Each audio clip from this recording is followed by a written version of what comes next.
right, problem number 3. Sven and Ole live 20 kilometers apart along a long, straight country road.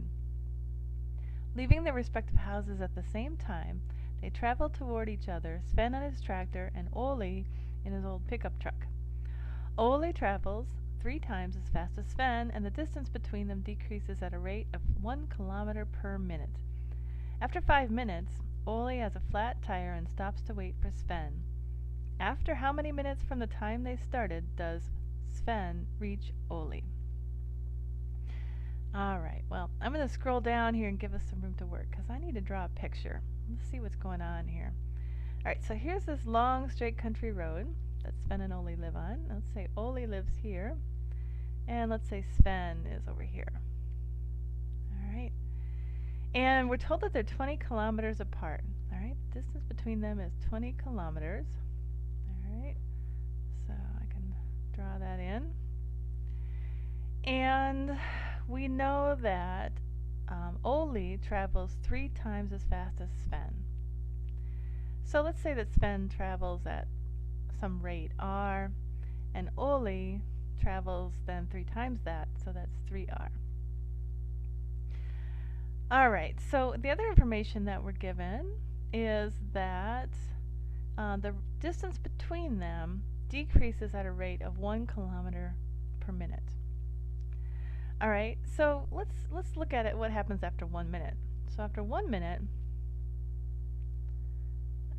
after 1 minute,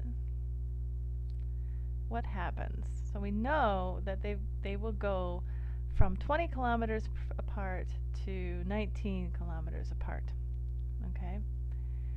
And we also know that after, distance is equal to rate times time. So if we take the rate times 1 minute, we'll get the distance. So essentially the distance that Sven goes will be equal to r. R it being the distance in this case because we were multiplying by the time, by 1 minute, right? Because we're looking at just the case for 1 minute. And Ole will go 3 times that far, right? So he'll go 3r. So you can see that the distance between them decreased by 4r. Alright, so now we have some more information. So let's combine those two things. So if we take 20 minus 4r, 4r being the distance that they traveled, the combined distance that they traveled in 1 minute, that should be equal to 19. Okay?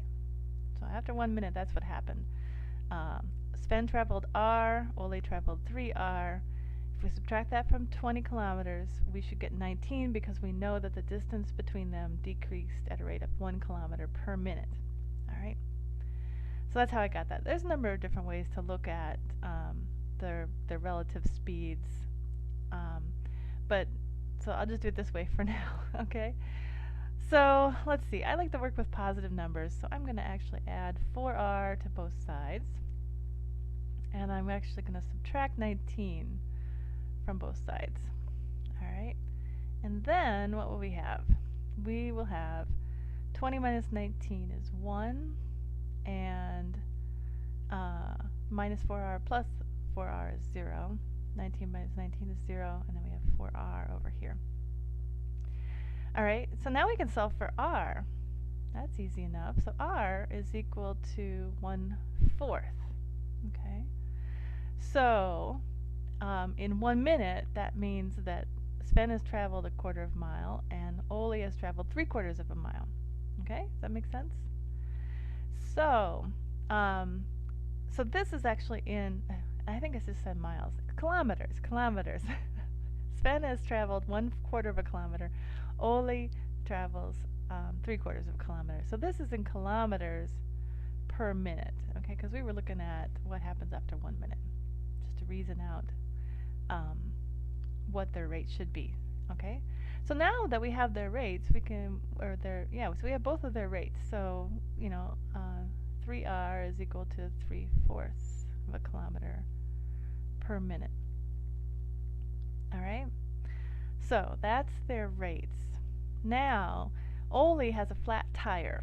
Okay, well, remember that Ole is the one in the pickup truck, and he's traveling at 3 times the rate of Sven, okay? So this is Oli. I should write that out here. This is Oli, and this is Sven, okay? So we don't get confused. All right, so Oli has a flat tire after 5 minutes. And so how far has he traveled in that 5 minutes? So distance equals rate times time. So 3/4 of a kilometer per minute times 5 minutes. Alright, so he will have traveled 15/4 of a kilometer. Okay, so that's how far Oli went before he had the flat tire. Now, so from now on we only care about Sven's speed because Oli's stopped now after 15/4 of a kilometer. So let's figure out how far Sven has to travel now to catch up with Oli. Okay, so if we take 20 minus 15/4, okay, we have what? This is essentially 80/4. So we have 65/4 of a kilometer that Sven has to travel. Now this is going all the way back to the time that he started. Okay, from time t equals 0 when they both leave their houses. Alright, and he's traveling at 1/4 kilometer per minute. So and we're measuring the time actually from the time they started, so that's fine. If we just take so 1/4 of a kilometer per minute, okay, distance equals rate times time, and actually we want time, don't we? So let's work that out. So because we have distance, this is the distance he traveled. So if distance equals rate times time, then what? Distance equals rate times time. But we want to solve for time, so let's divide both sides by r. R over r here is 1. So time is equal to distance over the rate. Alright? So we want to go 65/4 of a kilometer. Okay? And so we want to divide that by the rate, which is 1/4 of a kilometer per minute. Alright, so we have this complex fraction thing. So let's flip the denominator over. So that's 65/4 times 4 over 1. Right? I won't write the 1. But that makes it easy. The 4's cancel. 4 over 4 is 1. So we end up with 65 minutes, right? So it takes him over an hour to meet up. Alright. So you can see that the units work out, right? So this is 65/4 of a kilometer. And when I divide by the fraction, I take the reciprocal. So this ends up being minutes per kilometer. So 4 minutes per kilometer. And the kilometers then end up canceling and you end up getting the answer in minutes. Okay? So, there you go. That's the answer. Sven will reach Oli 65 minutes after the time he leaves his house. So, there you go.